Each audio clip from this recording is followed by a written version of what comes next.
Bonjour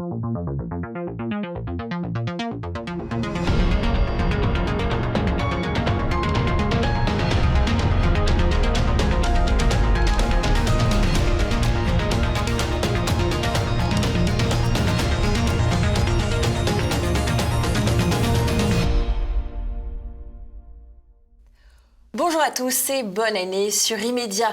Cette semaine, on se retrouve pour un numéro spécial. Bonjour Jean-Yves. Bonjour Florian. Alors, on est côte à côte cette semaine parce qu'on a un invité avec nous pour ce numéro, c'est Xavier Aimant. Bonjour Xavier. Bonjour vous êtes ici pour présenter votre livre. Il est issu de la collection Désintox de la Nouvelle Librairie. Formatage continu, Tour de France des 14 principales écoles de journalisme. On est ravis de vous recevoir sur ce plateau. On parle très souvent dans les médias des journalistes et de leur formation. Eh bien, cette fois-ci, on va pouvoir cibler plus particulièrement les écoles. Avant toute chose, vous le savez, pour garantir le succès de cette émission, nous sommes sur YouTube. Donc, il y a la petite promo, le petit pouce en l'air, les commentaires, s'il vous plaît. Et puis, n'hésitez pas à partager cette émission si vous avez, je ne sais pas moi, un neveu qui veut devenir journaliste. Si connaissez un journaliste aussi, vous-même, vous pouvez lui demander quelle école est-ce qu'il a fait. Ou alors, vous pouvez le partager à votre voisin qui s'intéresse particulièrement au mode de financement, à tout un tas de choses liées aux écoles de journalisme qui pourraient les intéresser. Donc, le pouce en l'air, les commentaires, c'est très important. Xavier Aimant, on a compris qu'on va parler des écoles de journalisme. Votre livre s'intitule « Formatage en continu ». Si je vous suis bien, les écoles formatent les élèves, mais finalement, ça continue plus loin encore que dans les écoles. C'est une empreinte qui perdure, en somme? Alors, tout à fait. En fait, ce petit livre, qui est un livre d'enquête, a pour origine une réflexion que nous avions eue avec Claude Cholet, qui s'occupe donc de l'Observatoire du journalisme. On s'interrogeait justement sur les raisons profondes du consensus idéologique qui règne dans les médias dominants, dans les médias centraux, et surtout le caractère immuable de ce consensus. C'est-à-dire, quelles que soient les transformations dans la société, les résultats électoraux, les changements au sein de l'opinion, le consensus, par contre, journalistique, lui, ne bouge pas d'un iota, d'un pouce. On a l'impression d'une sorte de fort à l'amour idéologique des journalistes entre eux, et on s'étonnait de cette imperméabilité, finalement, du monde journalistique aux changements d'opinion et aux évolutions des mentalités, des résultats électoraux, etc., etc. Et c'est pour ça qu'on s'est dit, ça doit venir de leur formation et de la façon dont ils sont recrutés.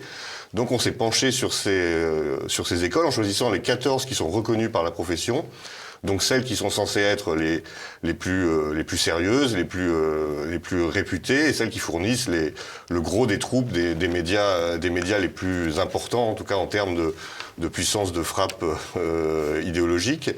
Et on n'a pas été déçus de ce qu'on a trouvé en se penchant sur ces différentes écoles. Alors il y a 3 chapitres, ça m'a amusé. Il y a les écoles parisiennes, il y a les écoles en province, et puis le 3e chapitre qui est plus court, il est consacré aux alternatives en construction qu'on abordera à la fin de cette émission si vous le voulez bien. Jean-Yves, peut-être, est-ce que vous avez déjà un commentaire à faire sur ces écoles de journalisme et leur manque de pluralisme? Je crois qu'il y a eu... Le Figaro a fait une expérience très malheureuse il y a 7 ou 8 ans quand il a créé le Figaro en ligne, où ils ont recruté massivement des jeunes journalistes dans les écoles de journalisme. Et évidemment, ils ont obtenu le résultat qu'on pouvait attendre, c'est-à-dire quelque chose d'encore plus conformiste que le Figaro papier, ce qu'ils ont corrigé après en créant le Figaro Vox, qui ouvre, lui, la parole à de vrais intellectuels et à des gens qui ne sont pas passés par les écoles de journalisme. Mais ça continue quand même, on continue d'en voir, nous le dénonçons d'ailleurs régulièrement, on continue de voir des titres tout à fait abracadabrantesques, parce que c'est sans doute la doxa qu'ils ont appris et qui le recopient. Jeune journaliste recruté au Figaro. Oui, la doxa, le terme est tout à fait bon et tout à fait pertinent, parce que c'est vraiment un formatage idéologique qui a d'une grande pesanteur, et on le voit parce qu'on a réuni justement dans ce petit livre un certain nombre de témoignages d'anciens élèves de ces écoles, donc des gens qui pensaient un peu différemment. Et qui nous ont expliqué comment ils avaient vécu, entre guillemets, cette différence au sein de ces écoles. Et ça a été très difficile en général pour eux. En fait, grosso modo, il y avait deux solutions qui s'offraient à eux.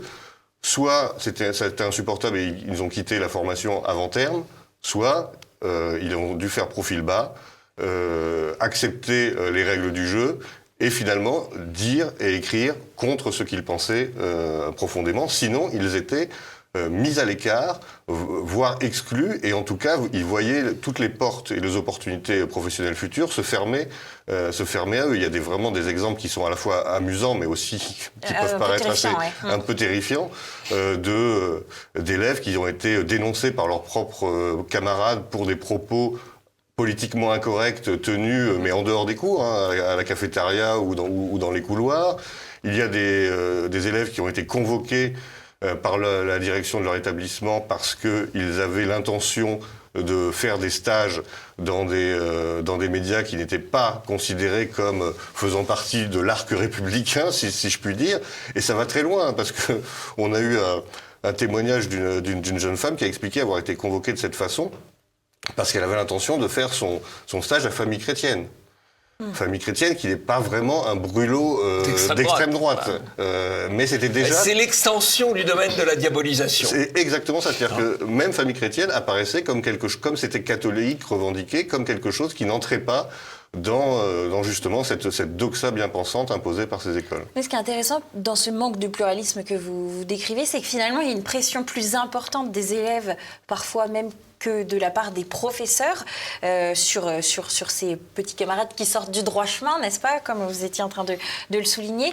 Comment est-ce que vous expliquez ça, finalement? Est-ce que la jeunesse a intégré, finalement, cette forme de censure d'opinion, du délit d'opinion? Alors, pas toute la jeunesse, en tout cas, je l'espère et je le constate quand même dans d'autres circonstances, mais cette jeunesse-là qui se retrouve dans les écoles de journalisme, certainement, parce qu'en fait, ce formatage intellectuel et idéologique, il commence même avant leur entrée dans l'école. Car, à quelques exceptions près, il y a quand même une forte endogamie sociale dans ces écoles. C'est-à-dire que ce sont plutôt, en résumant à gros traits, mais c'est quand même à peu près ça. Les gens qui se retrouvent dans ces écoles, ce sont des fils et des filles de la bourgeoisie, et notamment de la bourgeoisie citadine des centres-villes. Donc ils ont déjà, un prêt-à-penser commun. Ce sont des gens qui ont fréquenté souvent les mêmes établissements scolaires, qui se fréquentaient déjà avant les écoles et qui partagent cette idée en fait de l'entre-soi et une sorte de supériorité intellectuelle et morale sur le reste de la population. Oui, ils éclairent le monde. Voilà, c'est ça. Ils éclairent le monde de leur Ce sont les lumière. vigies de la morale républicaine et donc ils sont déjà en entrant persuadés d'avoir un sorte de primat moral qui justifie leur éloignement des réalités, des considérations et des problèmes de la plèbe. Est-ce que vous diriez qu'un parcours dans les grandes écoles, ça garantit ensuite un parcours professionnel dans les grands médias? Parce que vous distinguez vraiment la province et les grandes écoles parisiennes. Alors, il y a des grandes écoles en province. Le SG Lille, qui est une des plus connues, même si c'est d'un point de vue idéologique sans doute une des pires. Le passage dans ces 14 écoles peuvent être considérées comme 14 grandes écoles. C'est quand même, on va dire, le haut du panier, parce qu'il y a des dizaines d'autres écoles de journalisme. Vous citez beaucoup d'exemples de grands journalistes qui sont sortis de grands journalistes qui parce sont qu'en fait, c'est ce qu'il faut voir, c'est qu'au-delà de la formation, ce que vendent ces écoles, ce sont aussi un carnet d'adresses. C'est-à-dire, c'est une aptitude justement à placer ensuite ces anciens élèves dans les médias. C'est d'ailleurs pour ça que certaines personnes, même qui ne pensent pas comme la doxa, acceptent de se soumettre pendant 2 ou 3 ans à celle-ci pour espérer ensuite avoir accès à ces médias, parce que sans ce passage obligé, c'est beaucoup plus difficile. Et vous pensez que c'est plus particulièrement à Paris qu'il y a ce conformisme qui est vendu? Alors, je l'espérais un peu en commençant cette enquête, mais finalement, il n'y a pas de très grande différence que j'ai pu constater entre les écoles de province et les écoles parisiennes. Le côté peut-être un peu entre-soi bourgeois est peut-être un peu plus marqué à Paris qu'en province, où il y a peut-être un poil de plus grande diversité sociale, mais c'est quand même très marginal. On retrouve quand même grosso modo le même climat et le même schéma que ce soit à Paris, à Toulouse, à Strasbourg, etc. On l'a compris, cet entre-soi social, c'est un fort marqueur de ces écoles. Est-ce que vous pensez que les grandes écoles ont trouvé la parade en instaurant des quotas sur la diversité sociale? Parce que ça se fait à Sciences Po désormais. Il y a... La diversité sociale ou la diversité ethnique? Vous parlez le politiquement correct? Je citais le terme de quota social, qui est celui employé par les écoles, mais qui est intéressant. Oui, est-ce que c'est une parade? Est-ce que ça a marché, cette stratégie, d'abord? Ou est-ce que c'est une parade habile pour masquer un peu toute cette bourgeoisie, finalement, sous-jacente? Alors, il y a quelques différences entre les écoles. Pour ça, j'invite les téléspectateurs à se plonger. Mais grosso modo, c'est quand même un peu de la poudre aux yeux. En effet, la plupart de ces écoles mettent en place des programmes dits de diversité, d'encouragement à la diversité. Ça reste assez marginal dans leur recrutement. Et en effet, là, je rejoins Jean-Yves, c'est souvent plus une diversité ethnique qui est recherchée que véritablement sociale. C'est un peu pour se donner bonne conscience, justement, pour ne pas apparaître comme ces écoles pour fils de bourgeois, qu'elles sont quand même de façon assez large. Elles sont chères? Alors ça dépend, parce qu'il y a des écoles qui sont des écoles publiques, dans des établissements publics. Donc là, ça c'est pas cher, c'est l'État qui paye. L'écolage est celui, grosso modo, de l'équivalent à celui de l'université. Sinon, elles peuvent être relativement chères. Mais celles-ci ne sont curieusement pas les plus chères. Il y a des écoles privées qui ne sont pas reconnues par l'État, qui sont beaucoup plus onéreuses.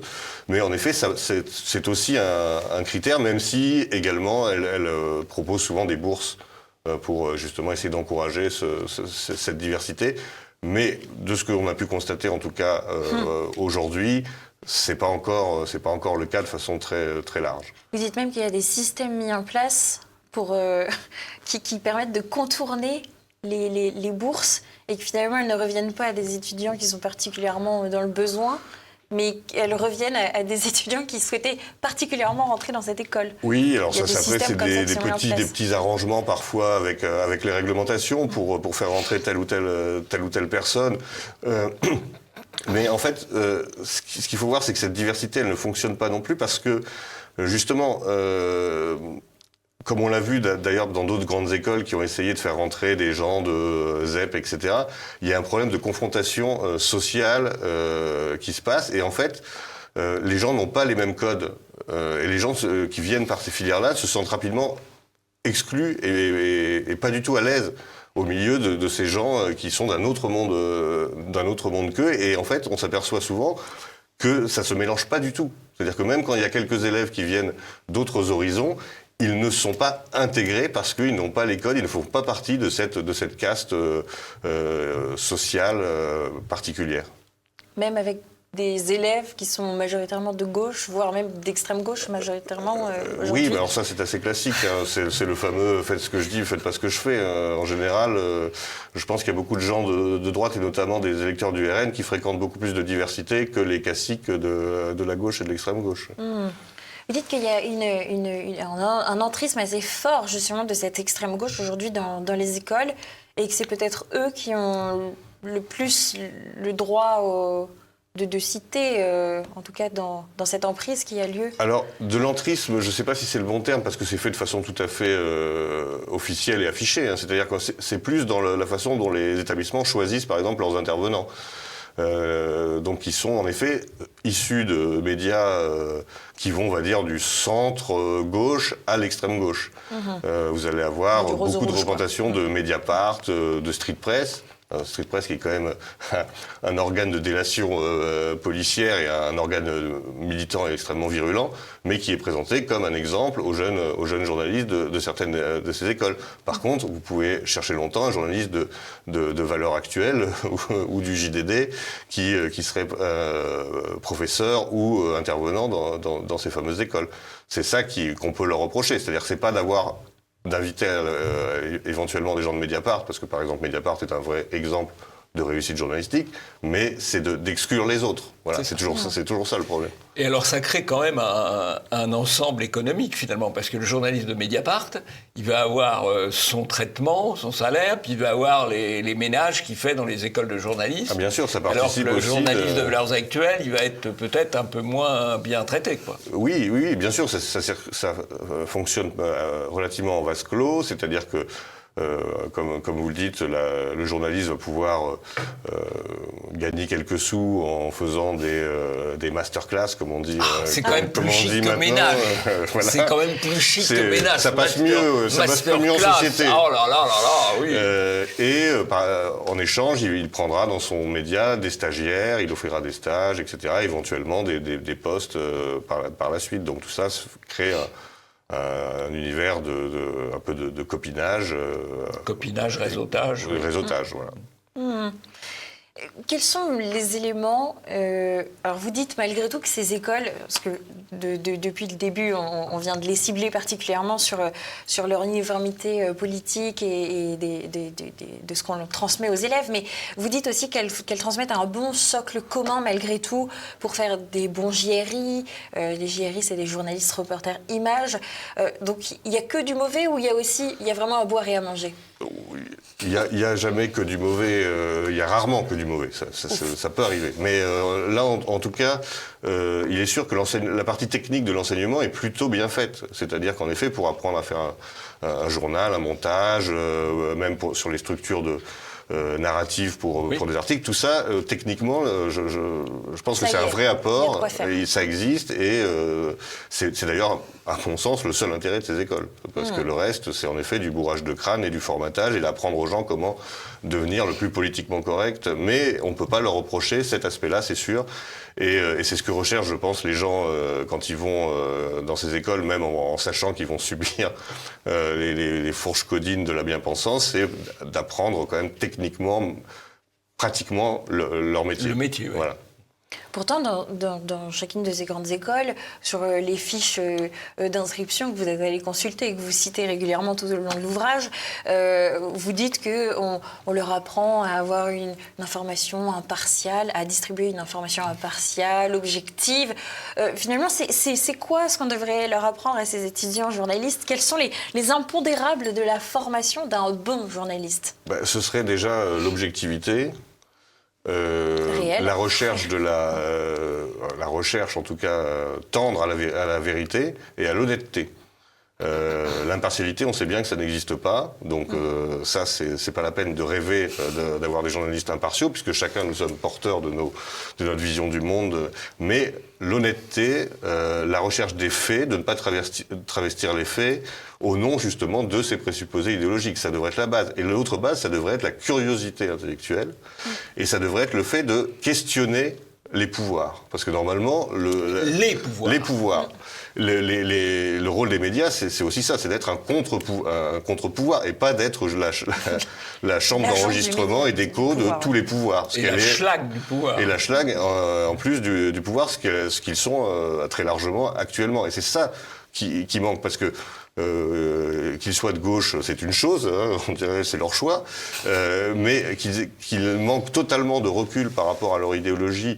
On le voit dans les sujets qu'ils choisissent pour leurs exercices, pour les journaux internes qu'ils produisent. C'est fascinant de conformisme, de banalité. C'est ça. Vous avez des exemples? Ils ont 20 ans et c'est vraiment tout ce qu'on peut déjà entendre ailleurs, c'est-à-dire la difficulté d'intégration des migrants, les violences policières en banlieue, comment une jeune femme ne peut pas vivre son islam de façon tout à fait apaisée en France, etc.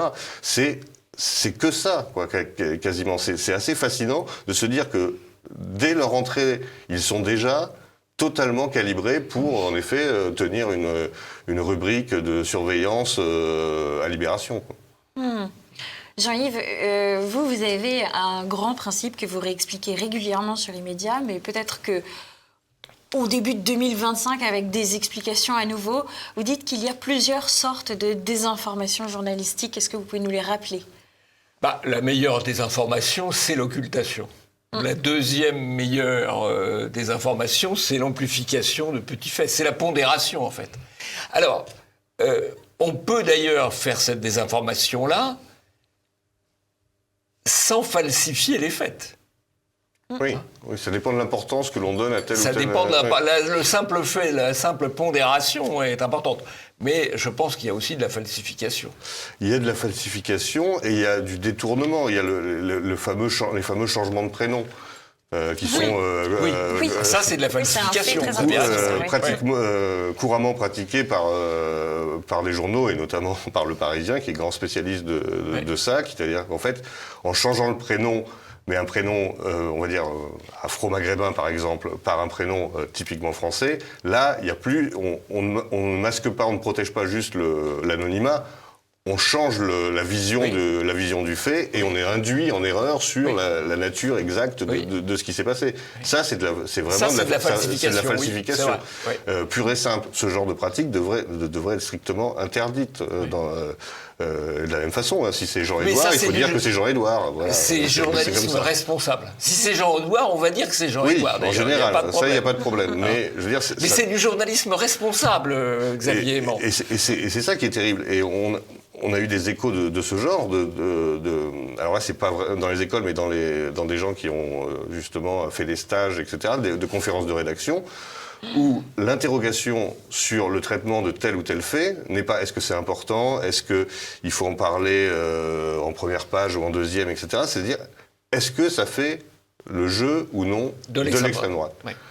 C'est le journalisme responsable. Et en fait, c'est ça qui va éclairer et faire qu'on va peut-être le mettre en une ou le traiter en deuxième ligne. C'est la préoccupation première, c'est-à-dire les éventuelles conséquences politiques d'un article. Ce n'est pas le travail d'un journaliste de faire ça. Il doit traiter l'information en dehors de ces fantasmes de récupération ou d'interprétation. Il faut faire confiance aussi à l'intelligence du lecteur, et arrêter de le prendre pour plus crétin qu'il n'est en disant que voilà, si on lui montre le réel, il va faire ceci ou cela. Il faut montrer le réel quand on est un journaliste.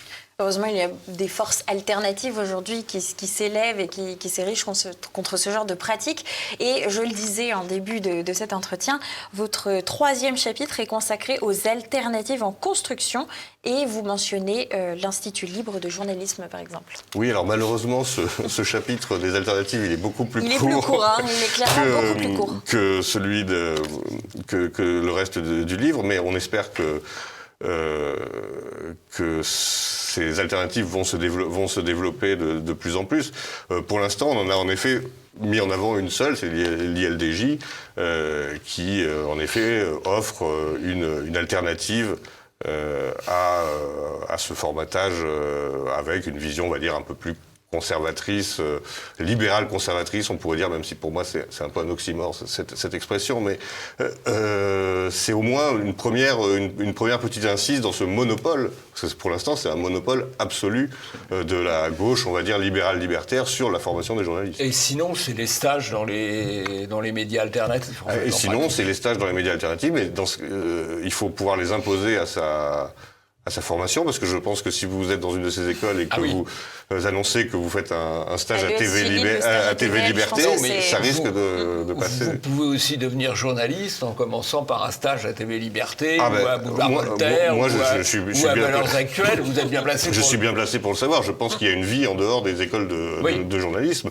D'ailleurs, les écoles de journalisme, à de très rares exceptions près, sont assez récentes. C'est un phénomène qui est né après la Seconde Guerre mondiale. Il y a quand même toute une histoire du journalisme et de grands journalistes sans école de journalisme. Mais il y avait peut-être d'ailleurs plus de liberté à ce moment-là donc on peut très bien, en effet, surtout aujourd'hui avec la multiplication des médias alternatifs, etc., devenir un journaliste très sérieux et même vivre de son travail sans passer par ces écoles et donc par ce formatage. Oui. Alors l'avantage quand même effectivement de l'école, vous l'avez dit, c'est au fond quelques recettes en quelque sorte pour faire un reportage d'image ou pour un narratif dans un article. Ça permet de gagner du temps. Ça permet peut-être de gagner du temps. Ça, on peut l'apprendre sur le terrain, on peut l'apprendre par la pratique. Ça prend juste sans doute un peu plus de temps que quand on a une formation spécifique sur ces domaines-là. Mais on peut s'en passer, à mon avis, très bien. Mais à terme, je me demande, moi, si j'étais père ou grand-père de famille, si j'avais un descendant qui voulait faire journaliste, je pense qu'aujourd'hui, je le pousserais plutôt à aller vers un stage sur le tas dans un média alternatif que dans une école de journalisme, tout simplement parce que le marché politiquement correct se rétrécit et que le marché politiquement incorrect s'étend. Et donc, je me demande, tous ces garçons et filles qui vont dans les écoles de journalisme, ils risquent de finir chômeurs d'ici 5 ans ou 10 ans, ça me peine beaucoup.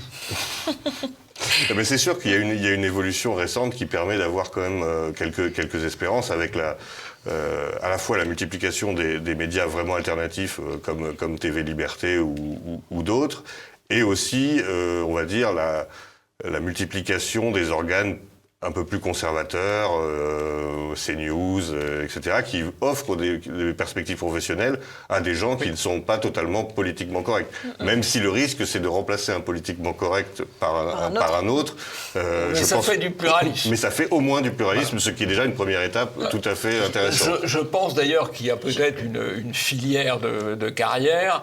On démarre dans le média alternatif, et puis on passe dans le média, moi, que j'appelle de transition, type CNews, par exemple. On a des exemples, par exemple, oui, quelqu'un comme Charlotte Dornelas ou Gabriel Cluzin ont commencé plutôt dans des médias alternatifs et ont maintenant leur ronde serviette dans un média de transition comme CNews. Ah oui, et c'est d'ailleurs encourageant, et ça montre, parce que le problème pendant longtemps, c'était d'arriver à se nourrir d'une certaine façon quand on décidait d'être dans l'information alternative. Aujourd'hui, heureusement, il y a quelques opportunités qui s'ouvrent et j'espère qu'elles ne cesseront de se développer. Eh bien écoutez, on va rester sur cette note d'espoir. Xavier Human, on vous connaissait pour vos chroniques, on vous connaissait pour vos romans. Maintenant, les guides pour garder les yeux ouverts, c'est dans la collection Désintox en partenariat avec l'Observatoire du journalisme et aux éditions de la Nouvelle Librairie. Merci beaucoup d'être venu parmi nous. Je rappelle votre ouvrage quand même, Formatage continu, Tour de France des 14 principales écoles de journalisme, préfacé par Claude Cholet. C'est un ouvrage à 9 €, alors n'hésitez pas à vous le procurer, chers téléspectateurs. Et puis, n'oubliez pas, je vous l'ai dit en début de cette émission, on clique sur le pouce en l'air, vous nous laissez un commentaire, n'hésitez pas à nous dire quelle école vous appréciez, quelle école vous détestez, si vous en venez, si vous voulez y mettre vos enfants, si vous ne voulez pas y mettre vos enfants. Et puis, on se retrouve la semaine prochaine, à très vite sur TVL.